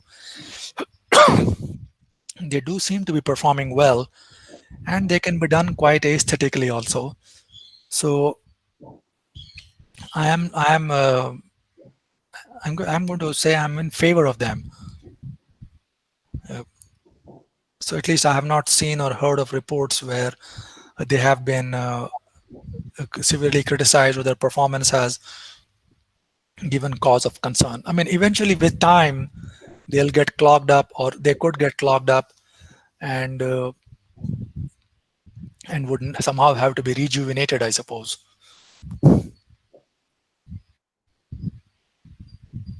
Yes, sir. If any questions are there, participants, you can unmute yourself and you can raise the question directly. Sir. Hello. Sir, good morning, sir. This is Dr. Chandramouli from MWRDGC Engineering College, sir, Vizianagaram. Sir, actually, we are working on this pervious concrete, sir, to control the stormwater. So actually, sir, we have actually laid one pervious concrete layer over a footpath, and we applied the runoff artificially, sir. We have assumed a hydrograph and we applied the runoff, and we actually observed that the amount of water that is being absorbed through this is it all depends upon the underlying soil. So, sir, our so then what we thought of that, sir, we would like to design a loose aggregate between the soil and this pervious concrete, so that some retention time will be there to take this runoff, because the discharge that the runoff that is entering into the pervious concrete is not at the same rate of the soil that is taking, sir. Yeah. So is it a feasible solution, sir? Actually, in between that, if you can design a suitable thickness of the loose aggregate, which can bear the pervious concrete block, and which is uh, taking care of all the load coming from this pervious concrete block, and then it is allowing the water into the soil after the flood recedes. Actually. Yeah. So again, I think there have been studies, and we have let me give you an example. So eventually, I do agree, especially for several kinds of events. Some of these things, all they're doing is actually providing an extra bit of storage. They are, if you put a pervious layer in between, all you're doing is adding the volume of water that can be stored in that pervious layer into the hydrology. So that's just like adding storage, and therefore your runoff is going to be controlled because you have extra storage, just like detention storage. Yes, sir. So sometimes what we essentially do is add storage. We have a green roof. So, your green roof is a similar idea. We have it at Purdue. We use it for teaching purposes. And so eventually what it is doing is, for some kinds of rainfall events, when the rainfall event is sort of low to medium low intensities, it will absorb all the water. For higher ranges, all it does is provides an extra storage, and therefore it modifies the hydrograph that's leaving the site, which is good. But for extremely large rainfall events, extremely large rainfall events are extremely large, though, so they do tend to overwhelm you don't get a huge advantage then in terms of managing the water, because it's a huge event. So we have to realize what we are doing and which kind of rainfall events are going to be better controlled by whatever design you have. So pervious pavers, pervious concrete, my thinking is, you are perhaps importantly providing a little more storage. If you have to go and change the subgrade layer also to have more storage, then again, you are basically, I think you are adding more storage is what you are desiring. Eventually, the rate at which water can be infiltrated, and depending on how, will depend on underlying soil. If that becomes the limiting layer, it will essentially start backing the water up. That's that. So we would expect that. Yes, sir. Yeah, you need to see how much credit or how much benefit you can get for extra storage. Yes, sir. Yes, sir. Yeah. So, sir, after the flood recedes, it can it takes some time to infiltrate into the soil, sir. Because there will not be any extra storage after some period of time once the flood recedes. Yes. So, so again, it depends on. You're right. The water there will either slowly drain away, or, well, if it's extremely hot, it will evapotranspire. So again, what I'm saying is how much storage is being made available before the rainfall event. Yes. If it's already saturated and it's already full, your pervious concrete layer is full, the subgrade is already full of water, it cannot accommodate any more water, then of course it's not going to give you that benefit. Yes, sir. Because it's already full. Yes, sir.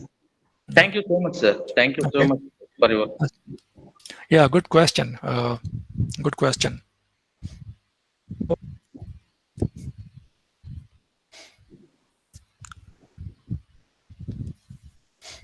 Any other questions from the participants?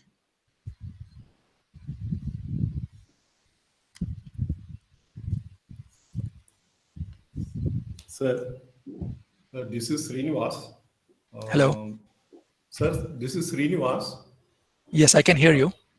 Sir, is there any legal consequences one has to face if you are not following these international standards in the content generals? The data is coming even after that is being abolished, not to use these units. But still, after globalization and liberalization worldwide, any country can go and take up a construction activity in any part of this world. Now, is there any legal consequences which anyone has to face in this regard? Actually, I don't know. Again, with apologies for not No, using it's not SI units. apology. It's But my doubt. I want no, to I clarify actually that. do not know. The thing is, I don't know what about the legal action. So if I'm working in China or if I'm working in Europe, I follow the local regulations. And if the design or if the community over there is willing to accept or wants a design in a particular system of units, then that is what we would use. I think most software packages, for instance, if you use EPA Swim, it will allow you to use cubic feet per second. It will also allow you to use meter cube per second. So whether there's a legal consequence to that, why would you get into legal trouble? Why would you not simply do the analysis and design in the system of units that are required by local regulations, if there is such a requirement? The internationalization, I think, is essentially for us to all be able to work together. But I do not know what exactly, maybe you're referring to a particular situation, but what legal ramifications would be there if, let's say, a design somewhere is conducted in some different system of units? Who would be which would be the legal body that would get offended and want to take legal action? I should basically say that I have not faced this situation. Usually when we work, when we collaborate, we agree on what we are going to do, what system of units we are going to use.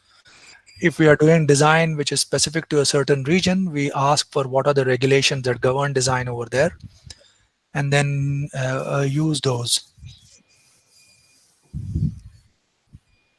Okay, sir. Thank you. Yeah, again, I should also say I'm not an expert on legal matters. There are considerations that one has to worry about, but since I have no experience in facing this kind of a challenge before, I'm not able to perhaps answer your question very well. Thank you, sir.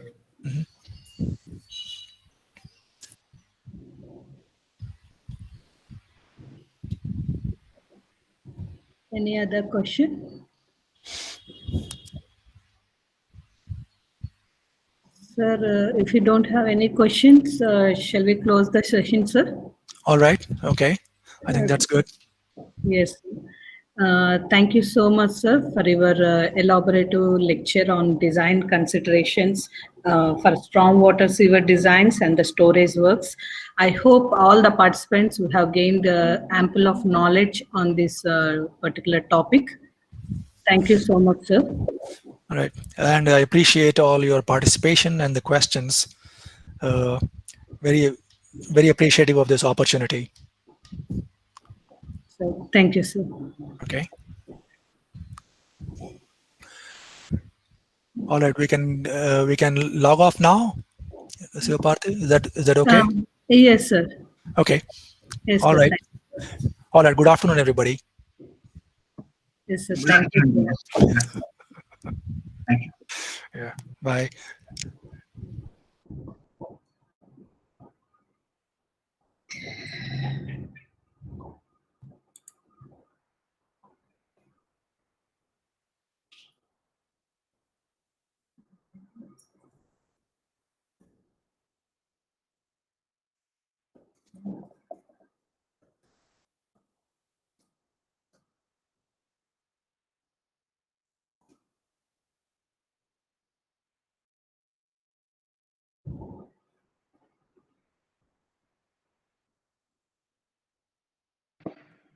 Shivaparthi, are we closing it today for the session? Yes, sir. Session will start at 4 p.m., sir. Okay. Okay. Thank you. Yes, sir. Thank you, sir.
you.